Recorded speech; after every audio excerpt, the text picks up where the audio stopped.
welcome to Peace, Love, Liberty Radio, online at fppradio.com. So I just did something that is fairly embarrassing.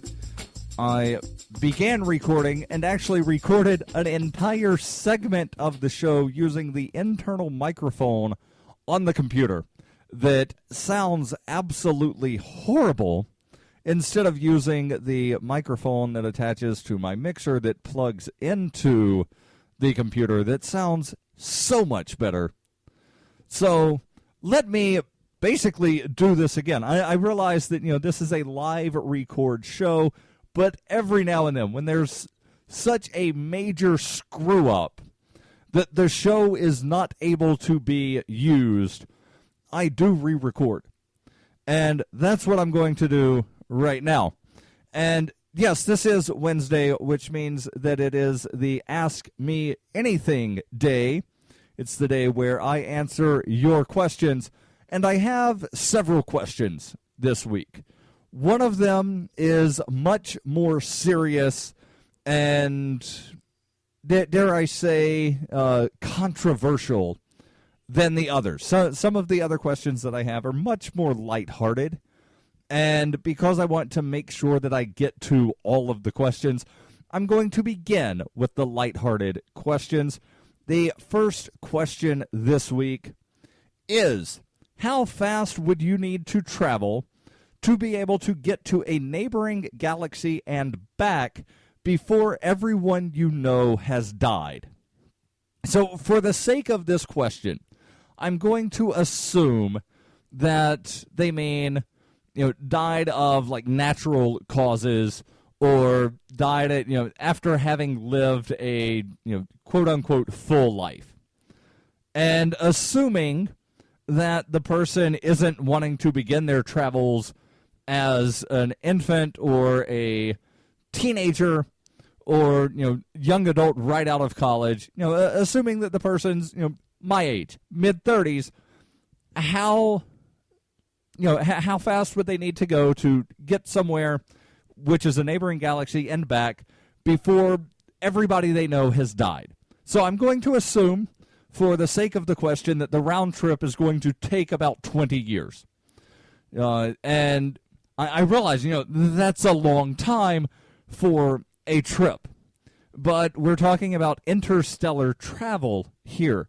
So to give some comparison numbers, before I get into actually answering the question, let's talk about the Voyager satellite. I realize there were two of them, but it was reported a couple of years ago that one of the two, I forget if it was Voyager 1 or Voyager 2, but one of the two, it was reported had left the solar system. And then several months later, it was reported, maybe it didn't. We're not really sure. But we do know that this thing is at least somewhere near the edge of our solar system.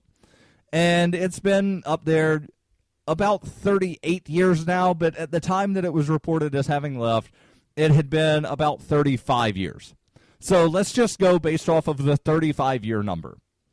It was reported at that time that the satellite had traveled 12 billion miles in 35 years, which means that it had been aloft for approximately 306,000 hours.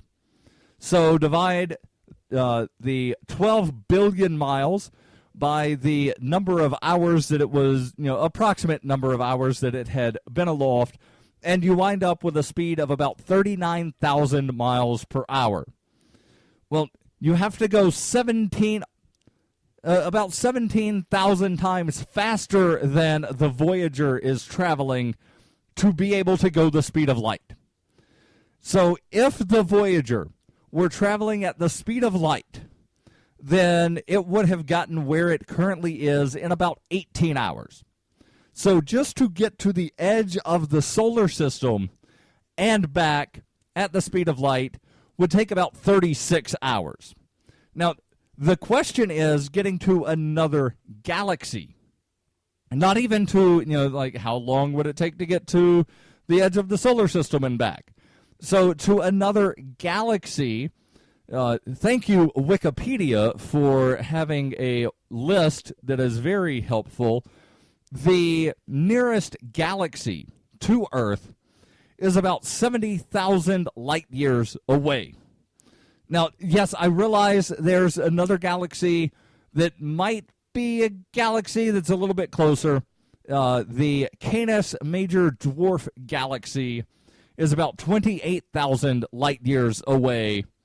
But because that one is disputed as to whether or not it is actually a galaxy, let's go with the one that astronomers are, definitely positive is a galaxy. That's the closest.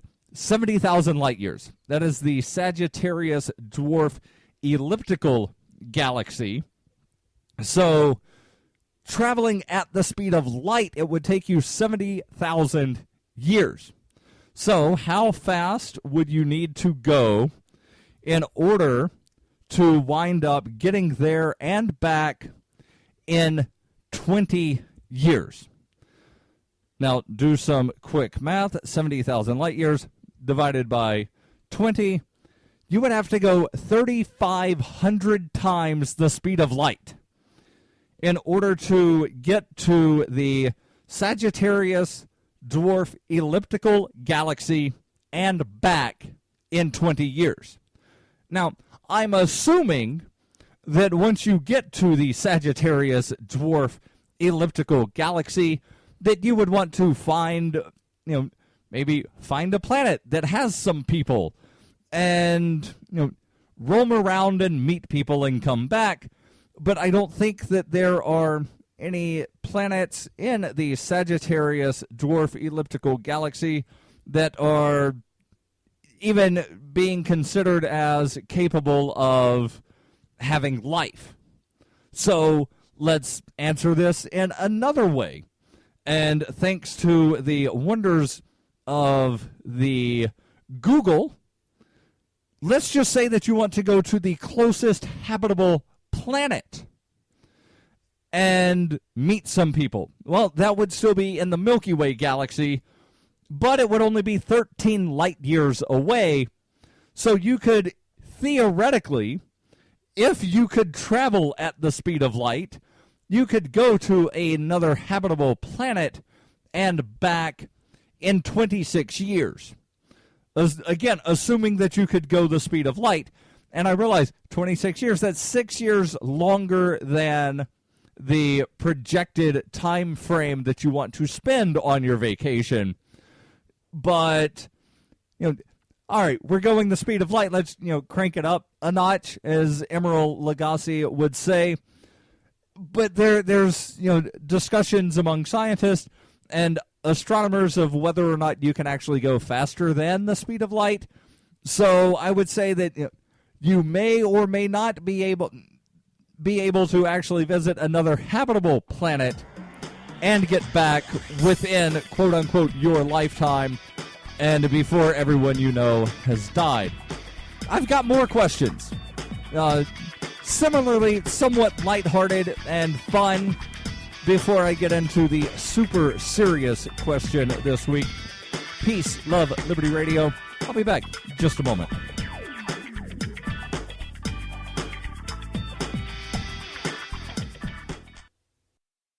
You can support FPP Radio by joining the Fans program. Fans are friends, allies, and Numery supporters. Fans help FPP afford to produce more original content. You can join the Fans program for as little as $3 per month or any amount of Bitcoin per month, thanks to the recurring payment options provided by Coinbase. To learn more or to join the Fans program, visit fans.fppradio.com.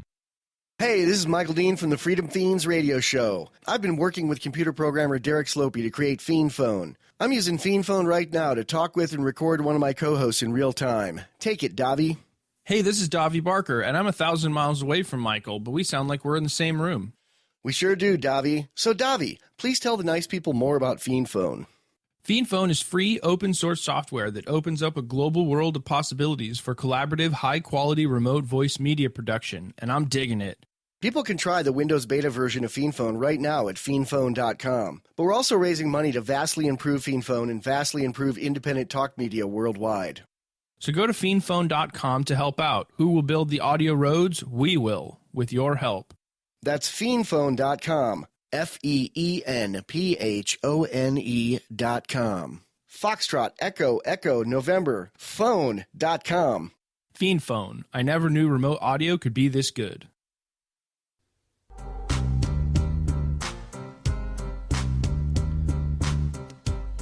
Welcome back to Peace, Love, Liberty Radio. Online at fppradio.com. So I will continue with the AMA in just a second.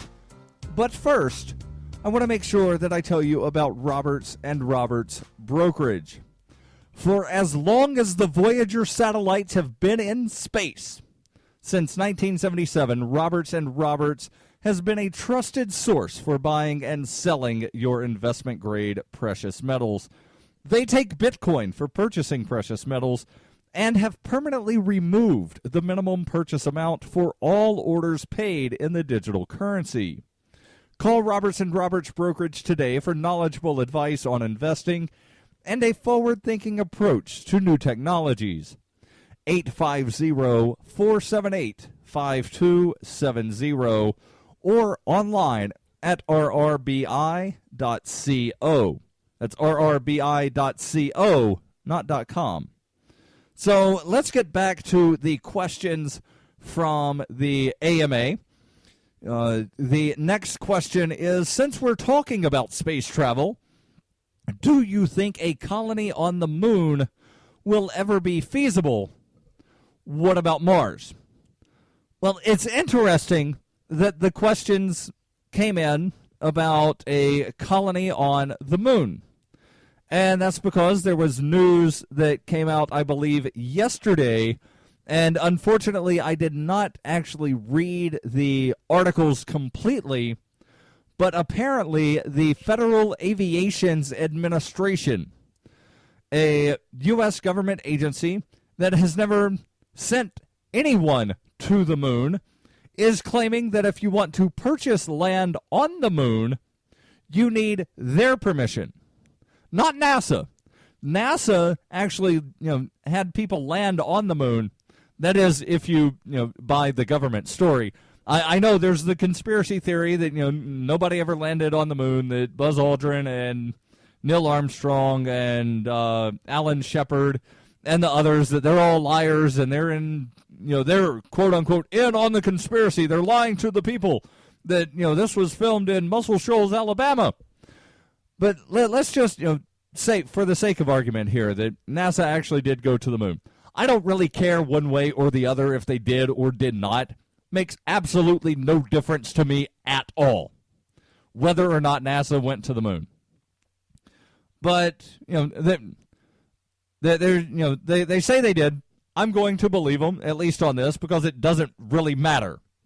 It's like, if somebody tells me, oh yeah, when I was a kid I had a horse, and they start telling me stories about their horse, and then come to find out they don't have a horse. Whatever, like you're lying about something stupid, I don't really care. So, NASA went to the moon, not the FAA. But the FAA is saying that if you want to purchase land on the moon, you must get their permission. So, because the U.S. government is already getting involved in, well, if you want to buy land on the moon, you need to, give us some little kickbacks, that to me makes it probably less likely that free market will wind up doing some sort of moon colony.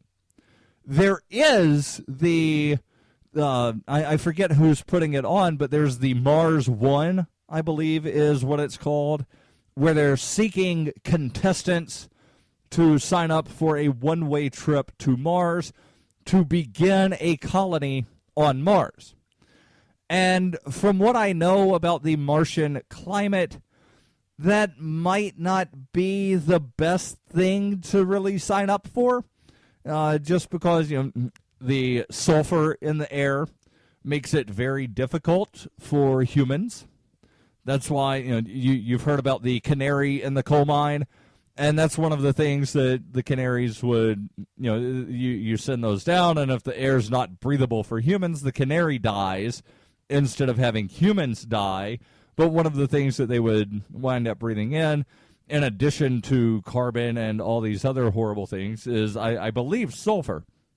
But because there is this, really uninhabitable climate on Mars, what, in my opinion, what would need to happen is to have some robots, or send some of these what are they calling the Discovery or whatever, the little basically remote control cars onto Mars. Whenever they send one of those, send a bunch of tree saplings and a bunch of water, and try to terraform the planet before you send people, because then you slightly lessen the chance that once people get there, they will die immediately. So I'm not really, going to hold my breath on colonies on the moon or on Mars.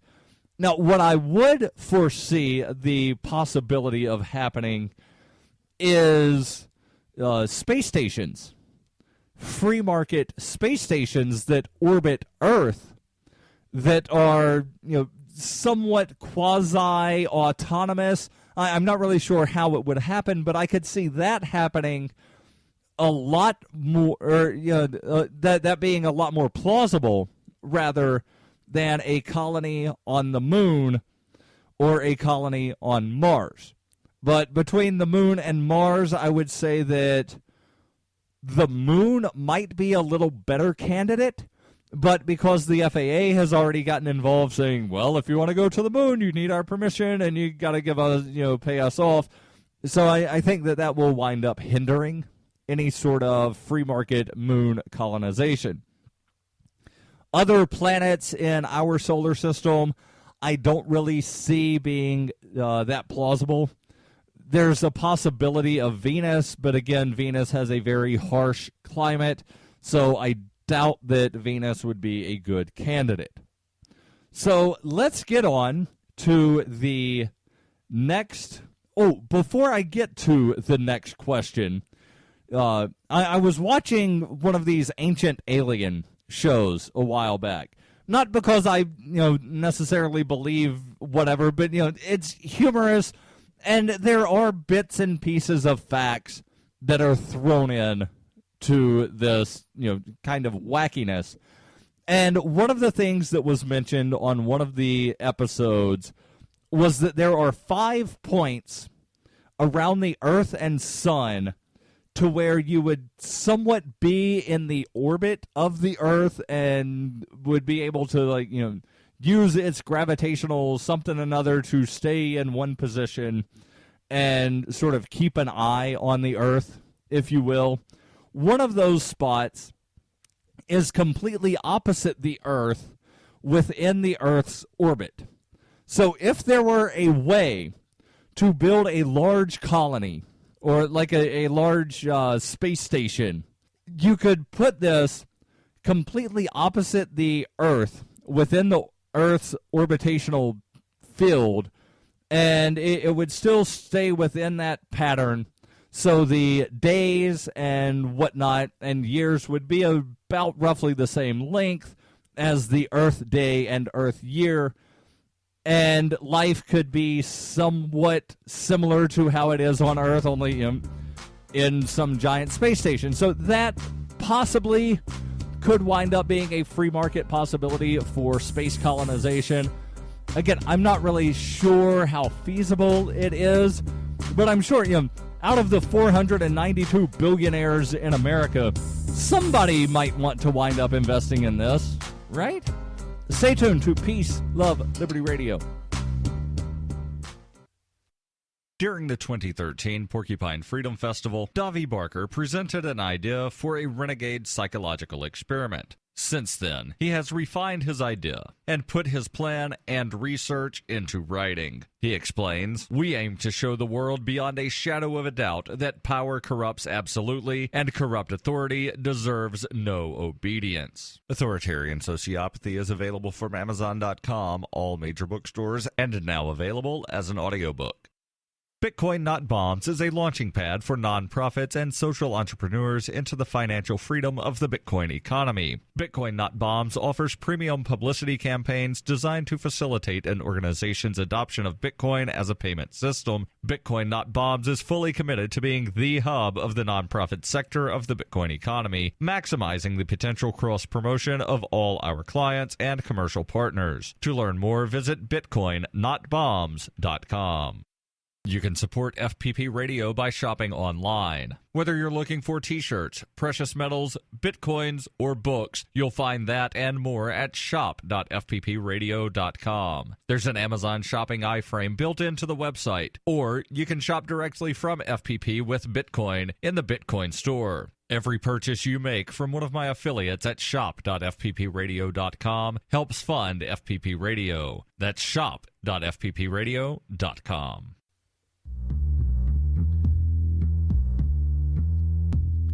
Welcome back to Peace, Love, Liberty Radio.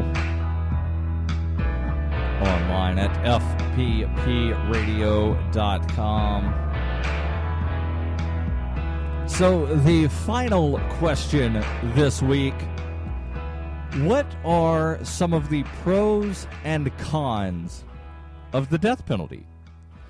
And I told you, this is a topic that I could speak an entire show about. I could probably do several shows about, just because it's one of those sort of touchy issues. Touchy, not so much because of the thing that it deals with, kind of, but also touchy in that who are we talking about carrying out the death penalty? Are we talking about government-controlled, government-funded capital punishment? Or are we talking about something along the lines of a vigilante justice form of capital punishment? And as I see it, there is a difference. And I'll get into that when I'm discussing the pros and the cons. So the supporters of government-run death penalty would say that, well, it serves as a deterrent because it shows people that we're serious about taking people out of society that kill people. But that's not really true. If it were true, then people would not be on death row for 15, 20, 25 years, sometimes more. People would wind up being on, like death row for a month. But because of the judicial system that we have, I realize that, you can't execute someone while there is a pending court case. And even, remember Timothy McVeigh, where he waived all of his appeals after being convicted of the Oklahoma City bombing in the early to mid 1990s. He was still on death row for several years. Not weeks, not months, years. He was on death row for several years, and he had waived all of his rights to an appeal. So from that standpoint alone, it serves as a deterrent is debunked. So you could kind of say that, well, nope, you're lying. That's not a deterrent. Maybe that's a oppositional statement. Maybe it's just a debunking of a claim. There's also the claim that the death penalty is needed because we have to make sure that the worst of the worst of the worst of society can't do bad things anymore. But again, that's debunked because a lot of times the worst of the worst of the worst of society don't actually wind up killing people. They convince other people to kill people. And I'm not talking just about, people like Charles Manson, who, there's, the claim that he never actually killed people. Other people say, well, he was there and he had a hand in it. But whatever, he convinced other people to kill people on his behalf. And then you have the people that wind up getting elected into major political office that have people do their bidding. So, for instance, just let's look at pretty much every American president ever that has wound up sending the military to go kill people, basically to do their bidding. We don't execute presidents because, well, that's just part of what they do. We don't execute the soldiers because, well, they're just doing what they were told. But whenever it's something really, really, really heinous, like what happened in Germany, then we say, well, I was just doing my job is no excuse. But yet when it happens with American soldiers just, quote unquote, doing their job, there's no repercussions. Now, I know I could go on this big long rant about why the military is horrible, but I'm not going to do that. I'm just, showing that the application of the death penalty is totally inconsistent. And then when you look at the statistics, the people on death row tend to be more minorities and more low income than more affluent people that are ethnic from the ethnic majority. And some people would say, well, half of the people are minorities, half are of the ethnic majority, so therefore it's fair. But no, that's not how, quote-unquote, fairness works. When you have a minority that makes up 20% or less of the population, but half of the death row population, that is nowhere near, fair justice, unless you can somehow show that people from that ethnicity are more likely to murder. But you can't show that. You can't. And studies debunked that people of certain minorities commit crimes at a greater rate. What it does show is that in a lot of cases, and I'm not going to say all the time, but in a lot of cases, a jury is more willing to convict someone who is a minority and less affluent and not able to hire the really good lawyers than someone who's from the ethnic majority who is able to hire a really good lawyer. And yes, I realize the O.J. Simpson case sort of debunks that, but again, he was very well off and was able to hire the best lawyers possible to wind up basically buying a good verdict. Now, I'm not going to get into whether I thought O.J. did it or not. I actually, well, you know what? I will get into it briefly. I think that O.J. paid Kato Kalin to do it because Kato Kalin seems like the only mother effer that's dumb enough to leave that much evidence behind. But I digress. So another con of the death penalty is all of the innocent people that have been put to death by governments within the United States. I forget the number off the top of my head of how many have been exonerated from death row since 1977, but it's a fairly sizable number. And when you look at that and compare it to the total number of people that have been placed on death row since 1977, you have to conclude that some innocent people have wound up being executed. And as I look at it, I would rather allow 99 guilty people to live their life than to take the life of one innocent person. Now, there are some people that they would argue, but society is better off with taking that one innocent life along with the 99 guilty lives. But they're basically they're buying into this theory of what I call peace through bloodshed, meaning that if we just kill enough people, then we'll wind up having a peaceful society and things will be so much better, but I don't buy into that.